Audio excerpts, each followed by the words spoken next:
তার ৮০তম বর্ষ স্বাধীনতা দিবস উদযাপিত হলো সারা ভারতবর্ষ জুড়ে। কখন যে ৮০তম বর্ষ উদযাপিত হচ্ছে ভারতবর্ষে স্বাধীনতা, সেটাই আমাদের বুঝতে পারিনি। কারণ আসলে স্বাধীনতার স্বাদ, এই স্বাধীনতার যে মৌলিক অধিকার বা স্বাদ, সেই স্বাদ আমরা কেউ পাইনি। কাকে স্বাধীনতা বলে? ৮০ বছর হয়ে গেল, এই সেদিনকে দেখলাম যেন ২৫ বছর। তারপরে যে সরকার যারা ছিলেন তারা এমন অবস্থা করেছেন যে স্বাধীনতার স্বাদের কিছু তারতম্য বুঝতে পারিনি। আজকেও যে অনুভূতি পেয়েছি স্বাধীনতার, সে স্বাধীনতার অনুভূতি সামান্য ২৫%, কিন্তু আনন্দ ছিলেন সারা পশ্চিমবাংলার মানুষ। যে স্বাধীনতাটা, যে ২৫% স্বাধীনতা পেয়েছে, এতেই আনন্দ ছিলেন। নমস্কার, আমি দিব্যেন্দু শঙ্কর ভট্টাচার্য। রুদ্র টেক দ্য অ্যাকশন। কারণ স্বাধীনতা বলতে বোঝে মানুষ অন্ন বস্ত্র বাসস্থান, অন্ন বস্ত্র বাসস্থান, অন্ন বস্ত্র বাসস্থান, এই তিনটের মধ্যে একটাও নেই। যার কাছে বাসস্থান আছে তার কাছে হয়তো সঠিক অন্নটা নেই, আর যার কাছে অন্ন আছে তার কাছে বাসস্থান নেই, আর তার কাছে বস্ত্রও হয়তো নেই। এই তিনটে জিনিস সমান পরিমাণে কোনো ভারতবাসী নাগরিকের কাছে হয়তো সঠিকভাবে পৌঁছায়নি। তারা জানেই না যে স্বাধীনতার মূল্যটা কী, আর স্বাধীনতা কেন মানব। এই যে স্বাধীনতা, এই স্বাধীনতা তো আমরা চাইনি। তাই নেতাজি সুভাষচন্দ্র বোস উনি বলেছিলেন, ভারতের স্বাধীনতার আগে এই চিন্তাটা করতে হবে, পশ্চিমবঙ্গে যাতে স্বাধীনতার স্বাদটা বুঝতে পারে মিলিটারি শাসন দিয়ে অন্তত ৫ বছর রাখতে হবে। আজকে অনন্ত মহারাজ তিনি যে বলেছেন, নেতাজি সম্বন্ধে কুরুচিকর মন্তব্য করেছেন, জানি না ওনার মাফ করবেন, ওনার লেখাপড়াটা কদ্দূর আছেন আমার ঠিক জানা নেই। ভারতের ইতিহাসে আজকে যারা এই স্বাধীনতা এনেছিলেন তার মধ্যে অন্যতম ক্ষুদিরাম বোস, নেতাজি সুভাষচন্দ্র, আরও বহু মহারথী ব্যক্তি আছেন যাদের কথা বলা বাহুল্য। কিন্তু উনি এমন একটা উক্তি করে বসলেন যে স্বাধীনতা উনি কিছু করেননি।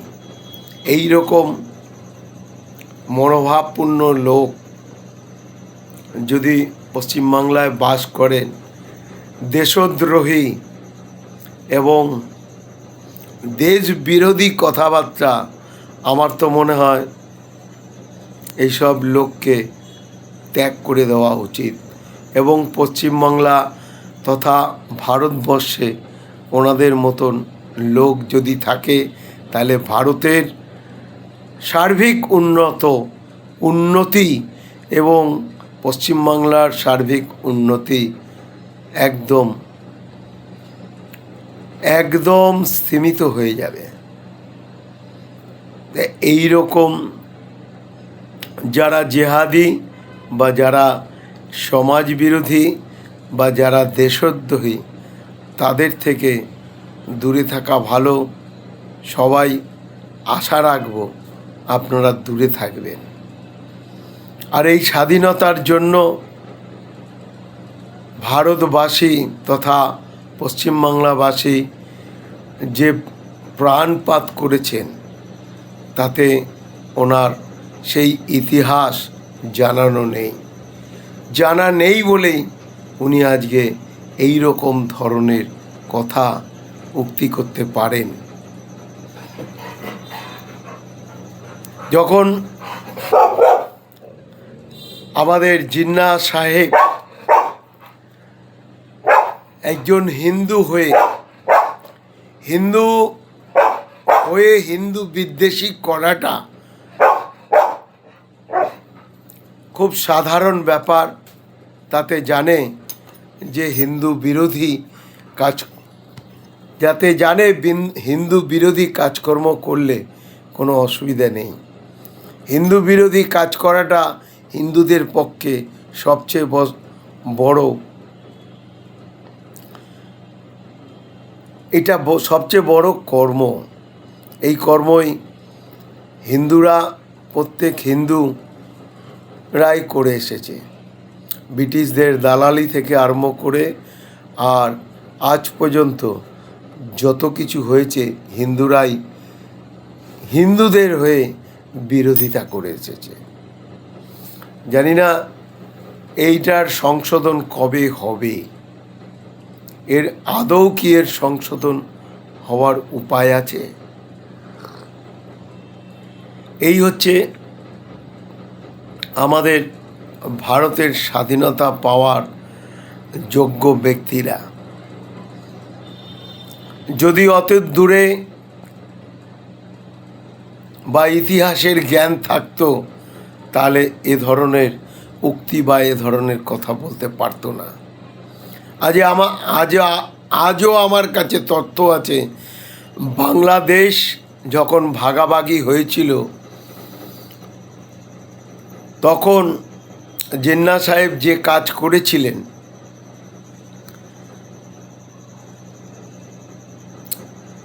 কত হিন্দুর জীবন চলে গেছিল এবং কিভাবে হিন্দু বিদ্বেষী কাজ করেছিলেন, এটাই হচ্ছে সবচেয়ে বড় প্রমাণ।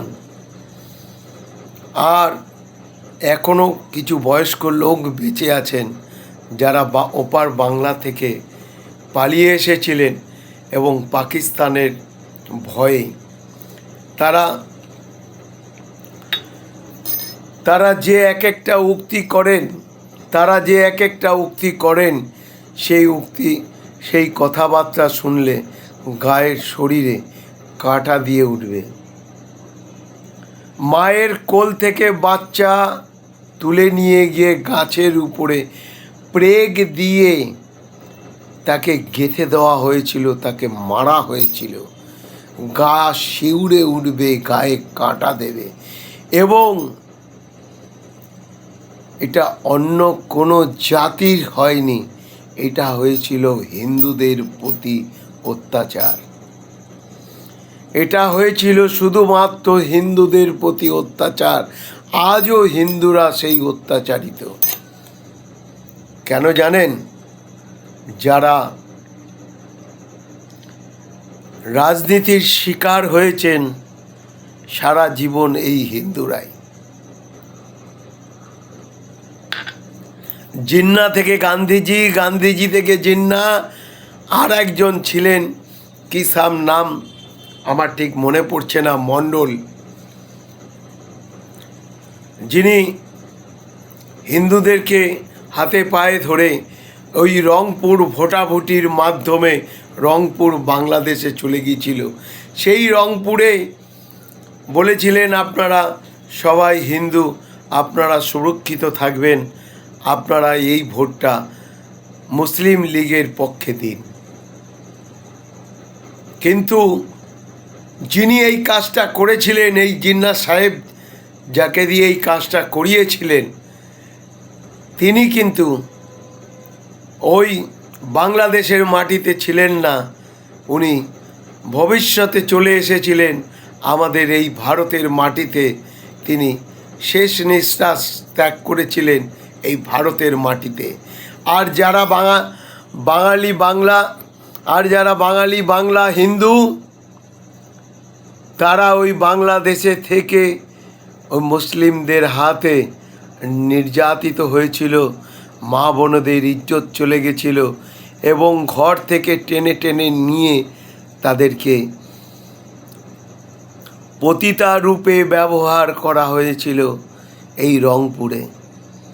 কি মর্মান্তিক অবস্থা! আর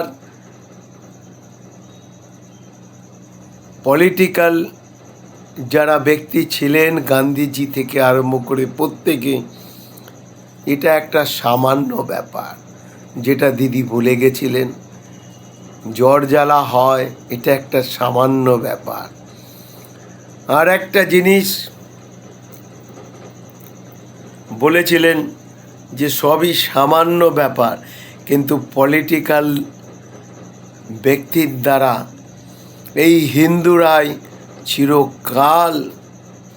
চিরকাল হিন্দুরা ধীরে ধীরে সংখ্যালঘু হয়ে গেছেন।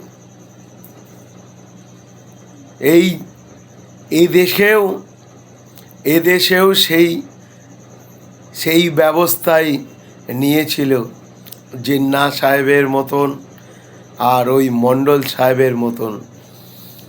সেই আমাদের দিদি প্রাক্তন মুখ্যমন্ত্রী, যার জন্য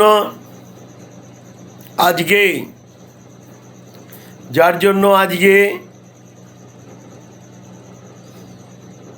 উনি চিন্তাই করে নিয়েছিলেন যে স্বাধীনতা দিবস, ৮০তম স্বাধীনতা দিবসে আমার কোনো ভূমিকা থাকবে না। আমি আমার বাড়ির দুয়ারেও একটা ঝান্ডা তুলব না, জাতীয় পতাকা তুলব না। এই হচ্ছে ওনার কর্মকাণ্ড। উনি চান এটা যদি পাকিস্তানের ঝান্ডা কিংবা বাংলাদেশের ঝান্ডা তোলা হতো, তাহলে উনি থাকতেন। উনি নিজেই গটগটিয়ে চলে গিয়ে সেই ঝান্ডা তুলতেন। এত প্রেম ভারতের মাটিতে থেকে, ভারতের খেয়ে পড়ে এবং ভারতের উপরে বাস করে তারা বাংলাদেশের এত প্রেম, পাকিস্তানের এত প্রেম কেন, এটাই জানার দরকার। আর আমাদের গণতন্ত্র, সংবিধান কোনোটাই ঠিক নেই। আজকে যদি ঠিক থাকতো, তাহলে একটা বিশেষ দিন শুক্রবার,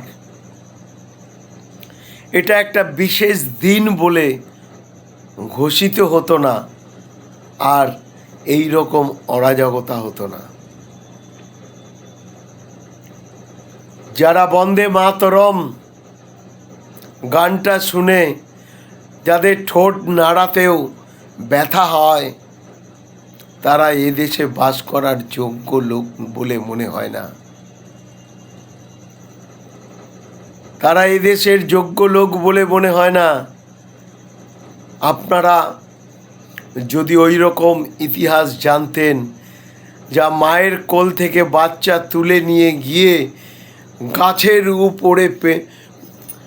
গাছের উপরে গজাল দিয়ে মেরে দিচ্ছে আর টাঙিয়ে দিচ্ছে, ওই দৃশ্য যদি দেখতেন, আর তারপরে মায়েদের নিয়ে তাদের পতিতার রূপে ব্যবহার করছেন, তাহলে আপনাদের মনটা মনে হয় এতটুকু কাঁদতো না, এতটুকু বিচলিত হতো না। আপনারা সেই সব পরিবাররা যাদের মধ্যে দু একজন বেঁচে আছেন তাদের কাছে এই তথ্য নেওয়া, তারা এই তথ্য দিয়েছেন, এটা আমার তথ্য নয়। কিন্তু কিন্তু এই এই অরাজকতা, এই দেশদ্রোহিতা, এই মানুষের প্রতি মানুষের বিদ্বেষী এই যে জিনিসটা সৃষ্টি করেছেন কারা জানেন? যারা এই পলিটিক্যাল লোকেরা, যারা সংবিধান রচনা করেছেন, যারা সংবিধানের সঙ্গে গাদ্দারি করেছেন, দেশদ্রোহিতার কাজ করেছেন। আজকে তার ফলস্বরূপ হিন্দু চারিদিক থেকে পদদলিত হচ্ছে। তাই সজাগ থাকুন। আগামী দিন 80তম কেন 100তম হওয়ার চোখ বন্ধ করেও যেন না যায় একটা বছরের জন্য। আপনারা সবাই সজাগ থেকে এই হিন্দু জাতিকে বাঁচাবার চেষ্টা করুন। আর প্রত্যেককে বলছি যে আপনারা হিন্দু বিদ্বেষী ছেড়ে দিন। সবাই মিলে একই ছাতার তলায় থাকার চেষ্টা করুন। ছাতার তলায় থাকার চেষ্টা করুন। সবাইকে সম্মিলিত হয়ে সবার সমান অধিকার পাওয়ার চেষ্টা করুন। আগামী 90 বছরের স্বাধীনতায় যাতে সবাই অন্ন বস্ত্র বাসস্থান তার সঠিকভাবে থাকে। যারা আমার দেশের লোক, যারা আমার ভারতের লোক, যারা আমার পশ্চিমবাংলার লোক, সে যে জাতিই হোক না কেন, আমার ভারতীয়, আমার দেশ, আমার ভারত, আমার পশ্চিমবাংলা, এইটাই যেন প্রত্যেকের মুখে হয়। আমার অন্য কোনো জাতি দেখবার মতন অবকাশ না থাকে। ভারত মাতা কি জয়। বন্দে মাতরম, বন্দে মাতরম। এই বলে আমি আমার বক্তব্য শেষ করব। নমস্কার। বন্দে মাতরম।